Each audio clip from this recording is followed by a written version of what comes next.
உண்மையாக எடுத்துக்கொண்டால் நெடுந்தீவு போன்ற பிரதேசம், நைனாதீவு, எழுவதீவு, அனலதீவு போன்ற பிரதேசங்களுக்கு போக்குவரத்து வசதிகள் இல்லாமல் இருந்தது, பெரிய அளவு இடையூறுகள் இருந்தது.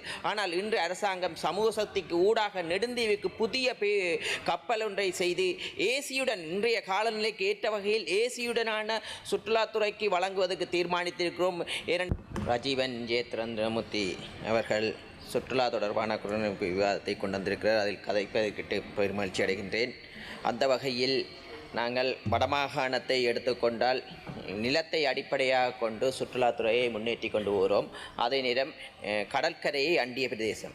நாங்கள் இதற்கு சிறந்த உதாரணம், சுற்றுலாத்துறையில் சிறந்த முறையில் முகாமைத்துவம் செய்ததன் விளைவாக மாலத்தீவு போன்ற நாடானது எவ்வாறு சுற்றுலாத்துறையில் வளர்ந்தது, அதற்கு அடிப்படையாக கொண்டு வடமாகாணத்தையும் அதற்கு ஒப்பாக கொண்டு ஒரு சுற்றுலாத்துறையை, கடலை சார்ந்த ஒரு சுற்றுலாத்துறையை வளர்க்க வேண்டும் என்பதை இந்த இடத்தில் கூறிக்கொள்கிறேன். எங்களது அரசாங்கத்தால் இப்போது சுற்றுலாத்துறைக்கு ஊடாக பல வேலை திட்டங்கள் நடந்து கொண்டு போகின்றது. அதற்கு முதல் கட்டமாக நாங்கள் அந்த சமுத்தியில் பயன் பெறுகின்ற பிள்ளைகளுக்கு சுற்றுலா தொடர்பான வகுப்புகளை நடத்தி வருகிறோம். ஒரு பிள்ளைக்கு 50,000 ரூபா படி வகுப்புகளை பணம் கொடுத்து அரசாங்கம் அவர்களுக்கு சுற்றுலாத்துறைக்கான வழிகாட்டல் வகுப்புகளை செய்து வருகின்றார்கள். அந்த வகையில் நாங்கள் எடுத்துக்கொள்ள வேண்டிய தேவை இருக்கிறது. மாலத்தீவுக்கு ஒப்பான பிரதேசமாக எடுத்துக்கொண்டு அவர்களின் கற்ற பாடங்களை எடுத்துக்கொண்டு அவர்கள் எவ்வாறு சுற்றுலாத்துறையில் முன்னேறுகிறார் எடுத்துக்கொண்டு அதற்கு ஒப்பான பிரதேசம்தான் வடக்கு கிழக்கு பகுதி. வடக்கு கிழக்கு பகுதியை எடுத்துக்கொண்டால் மன்னார் போன்ற பிரதேசத்தில் மன்னாரிலிருந்து காங்கேசன்துறை வரையான கடற்பரப்பானது ஒரு பாதுகாப்பான கடற்பரப்பு. எந்த வகையிலுமே அச்சமில்லாத அந்த கடலில் பயணிக்கக்கூடிய ஒரு கடற்பரப்பாக இருக்கிறது.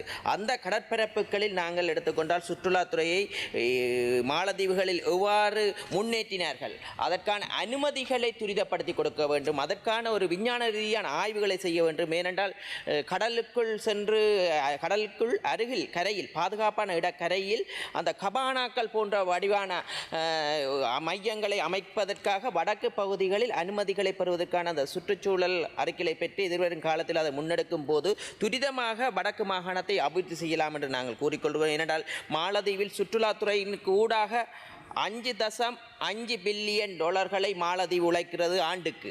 கடந்த ஆண்டு 2025ஆம் ஆண்டு 5.5 பில்லியன் டாலர்களை உழைத்திருக்கிறார்கள். ஆனால் நாங்கள் வடக்கு மாகாணத்தில் குறைந்தது 21 தீவுகளை உள்ளடக்கி இருக்கிறது. 20 தீவுகள், அதில் 4 தீவுகளில் மக்கள் வசிக்கின்றார்கள். அந்த தீவுகளை நாங்கள் இனங்கண்டு ஒன் அகிலன் ஒன் ரிசோர்ட் என்று மாலத்தீவில் டெவலப் பண்ணியிருக்கிறார்கள். அந்த பிரதேசங்களை அந்த ரிசோர்ட்களில் தீவுகளில் வந்து தங்குவதற்கும் அங்கு ஹோட்டல்களில் தங்குவதற்கும் குறைந்தது அவர்கள் டாலர்களில் அறவிடுகிறார்கள். $100 $250 அதிகமான பணங்களை ஒரு நாளைக்கு அறவிடுகிறார்கள். அதே நேரம் அந்த ஹோட்டல்கள் முன்னேறுவதற்கு $500 $1000 மேல் ஒரு கட்டங்கரையெல்லாம் அறவிடுகிறார்கள். அதை நாங்கள் ப்ரொமோட் பண்ணும்போது வடபகுதியில் இதை முன்னேற்ற முடியும். உண்மையாக எடுத்துக்கொண்டால் நெடுந்தீவு போன்ற பிரதேசம், நைனாதீவு, எழுவதீவு, அனலதீவு போன்ற பிரதேசங்களுக்கு போக்குவரத்து வசதிகள் இல்லாமல் இருந்தது, பெரிய அளவு இடையூறுகள் இருந்தது.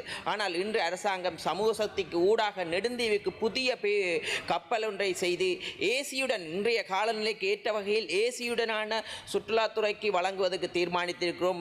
ஏனென்றால் வருகின்ற சுற்றுலா பயணிகள் கடலில் பயணம் செய்யும் போது பாதுகாப்பாக பயணம் செய்கின்றோம். அதே நேரம் அவர்கள் ஒரு வெக்கையில் செல்லக்கூடிய இன்று அதற்காக ஒரு முன்னாயத்தமாக நாங்கள் அரசாங்கம் எடுத்திருக்கின்றோம். எதிர்வரும் காலத்தில் வடக்கு மாகாணத்தினுடைய கரையோரங்களை இனங்கண்டு தனித்தனி தீவுகளில் அதற்கு முதலீட்டாளர்களை முதலிடுவதற்காக அரசாங்கம் ஊக்கிக்கோடும். அதில் இருக்கின்ற சட்ட சிக்கல்கள், ஏனென்றால் இப்போது கடலுக்குள் சென்று ஒரு ஹோட்டலை ஒரு கபானா செட்டப்பில் அமைப்பதற்கு இங்கே தடை.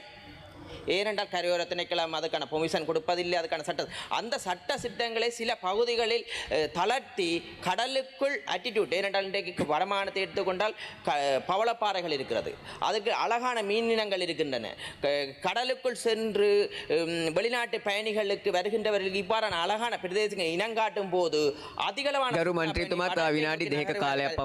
வடக்கை நோக்கி நகரும் போது கூட இந்த நாட்டுக்கு டாலர் அந்நிய செலாவணி அதிகரிக்கும் என்று கூறிக்கொள்கிறோம். அதற்கு அதற்காக எதிர்வருங்காலத்தில் இவ்வாறான சட்ட சீர்திருத்தங்களை செய்து கொண்டு முன்னோக்கி நகர வேண்டும். அதற்கான முன்மொழிவுகளை நாங்கள் அரசாங்கத்துக்கு முன்மொழிவு என்று கூறிக்கொண்டு விடைபெறுகிறேன். நன்றி, வணக்கம். ගරු මන්ත්‍රීතුමා ඔබතුමාට තව විනාඩි 2ක කාලයක් තිබෙනවා. අවශ්‍ය නම් විනාඩි 2